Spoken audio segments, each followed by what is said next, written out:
The year was 1990. The console wars were in full swing between the NES, the Sega Genesis, and the TurboGrafx-16. The 16-bit battle between NEC's TurboGrafx-16 and Sega's Genesis was in its second year. With both systems having impressive launch lineups, it was now time for the competitors to enter year 2, where the gloves would really come off. This exciting time in gaming history has always been burned into my brain thanks to the incredible cover and story from Electronic Gaming Monthly issue 8. Each system would have massive releases in 1990. I was entering high school during this time and was lucky enough, thanks to my mom and my new restaurant job, to have both systems. Sega would release such hits as Ghostbusters,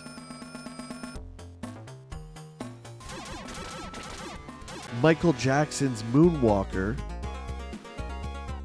and the arcade smash hit Strider by Capcom, which was faithfully ported over by Sega. While on the other side of the battlefield, NEC put out Bloody Wolf from Data East,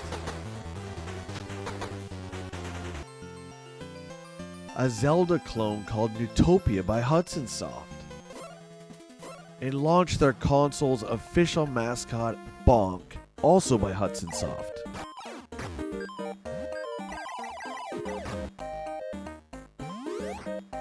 It's also important to note at this time that although Nintendo didn't have their own 16-bit system yet, their 8-bit NES had no problem keeping up with the other two. There was another game that I distinctly remember. It was in the pages of Electronic Gaming Monthly number 12 from July 1990.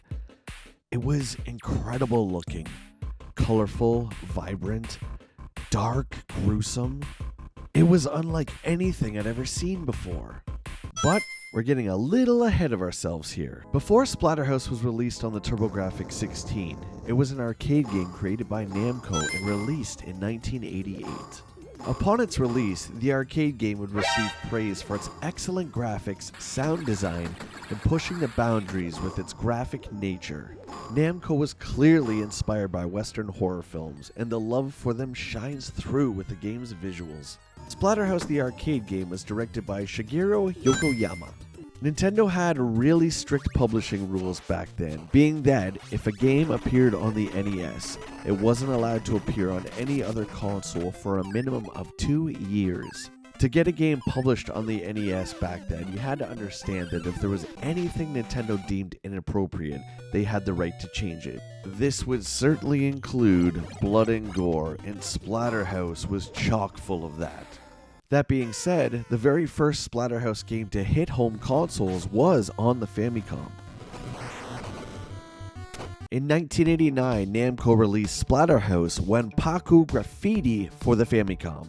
The game was very different than the arcade version. It used little cutesy cartoon characters. That being said, there was a pretty good chance that Nintendo didn't want anything to do with the arcade version anyway, and this is as close as they wanted to get to that version of Splatterhouse. This meant that over here in the Western world, the arcade version of Splatterhouse was fair game for the TurboGrafx-16. Splatterhouse. Only for the TurboGrafx-16 system from NEC.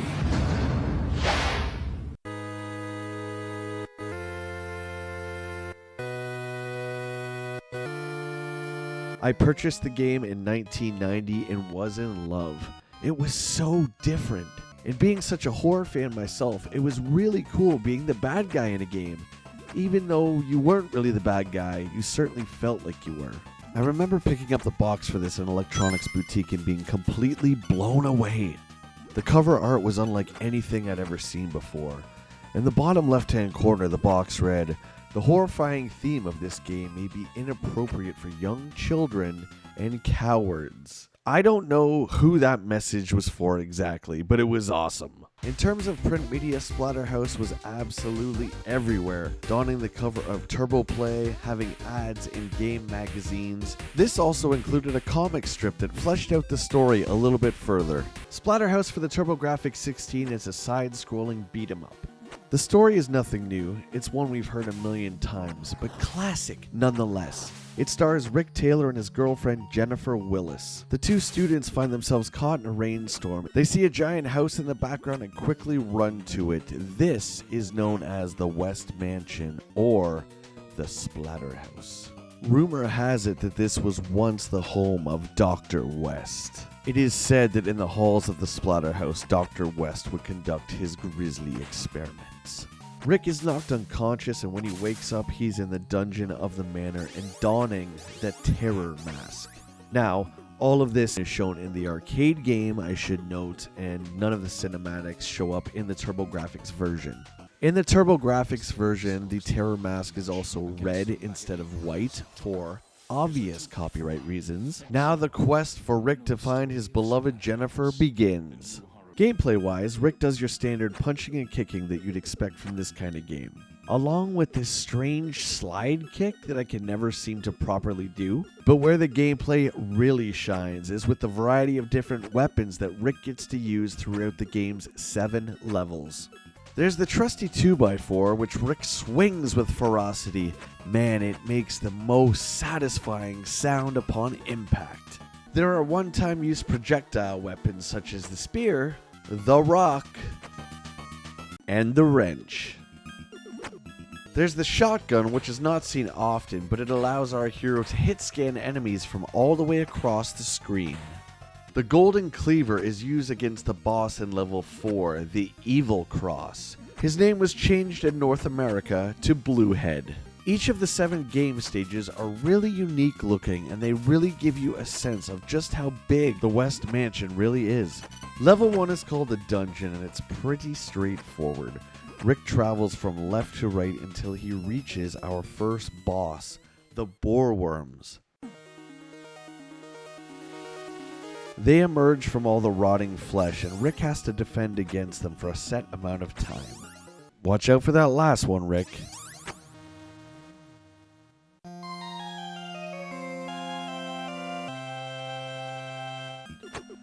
Level 2 is called the Sewer Canal. Now this is a really great level. This is where we're introduced to the sludge monsters. The boss of this level is the Poltergeist Room, with chairs flying at you, knives, and finally, a painting of a giant eye.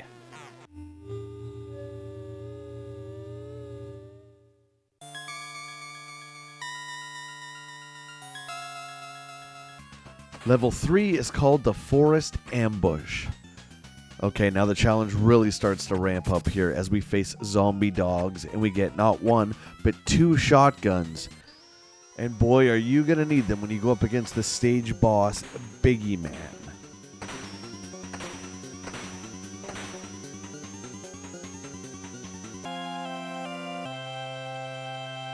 The 4th level, the Forbidden Room. This level, we fight against the slug creatures. Rick also gazes into a bunch of different mirrors and has to face his dark self.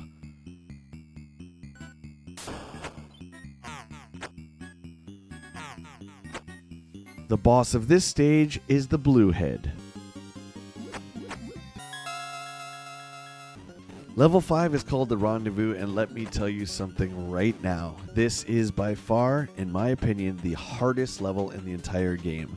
There's multiple paths to take, which are increasingly difficult. It's very tough to navigate. It's hard to know which way you're supposed to go. And on top of that, you fight Jennifer herself at the end.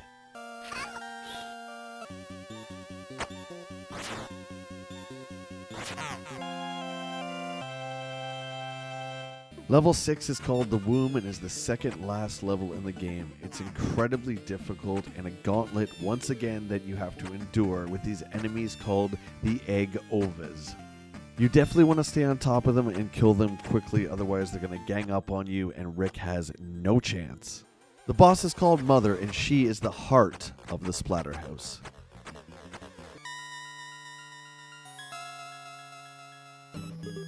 The last level in the game is called the Finale. Actually, this one isn't too bad compared to what we've been through so far. All we really have to do is jump these flaming logs, avoid the flame guys, and then we get to the final boss of the game, Hell Chaos.